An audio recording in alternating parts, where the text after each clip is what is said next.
فقیر سخی ہو اور مہمان نواز ہو، یعنی دنیا آوے کھا کھا جاوے تے راضی ہووے بلا۔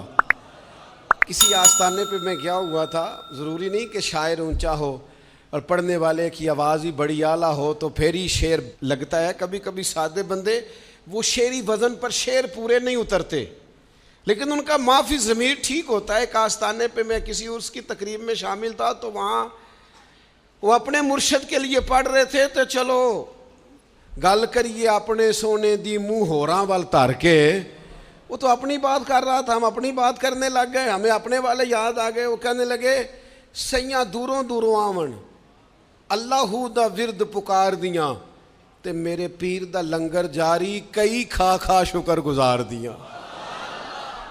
سیاں دوروں دوروں آون تے اللہ دا ورد پکار دیاں میرے پیر دا لنگر جاری کئی کھا کھا شکر۔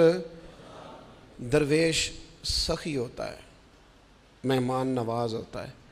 میرے نبی پاک علیہ السلام نے فرمایا جو اللہ اور آخرت پر ایمان رکھتا ہے نا، اسے چاہیے اپنے مہمان کا احترام کرے۔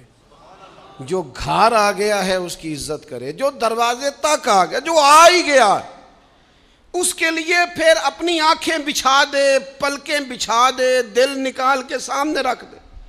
مہمان نواز ہو، مہمان نواز فقیر مہمان نواز ہوتے ہیں، کشادہ ہوتے ہیں، دسترخوان وسیع ہوتے ہیں، ان کے لنگر چل رہے ہوتے ہیں، وہ مخلوق کو بانٹتے رہتے ہیں، وہ کھلاتے رہتے ہیں۔ کیوں بھلا؟ بغداد کے غوث پاک بولے، میرے پیر فرمانے لگے لوگوں میں تمہیں بتاؤں، اگر میرا رب کائنات کے خزانے مجھے دے تو میں سارے اس کی مخلوق کو روٹی کھلانے میں خرچ کر دوں، میں کسی کو بھوکا نہ سونے دوں، میں روٹی کھلاؤں اللہ کے، دنیا آوے کھا کھا جاوے راضی ہووے بلا۔ شیر خدا بیٹھ کے رو رہے ہیں۔ کسی نے پوچھا علی کیا ہوا؟ فرمانے لگے کئی دن ہو گئے مہمان کوئی نہیں آیا۔ رسالہ کشیریہ میں امام کشیری نے لکھا ہے کئی دن ہو گئے پرونا کوئی نہیں آیا۔ تو حضور پھر فرمایا کہیں رب علی سے ناراض تو نہیں ہو گیا؟ کوئی مہمان نہیں بھیجا، علی کے دسترخوان پر تو لنگر، دنیا علی کے گھر سے لنگر کھاتی۔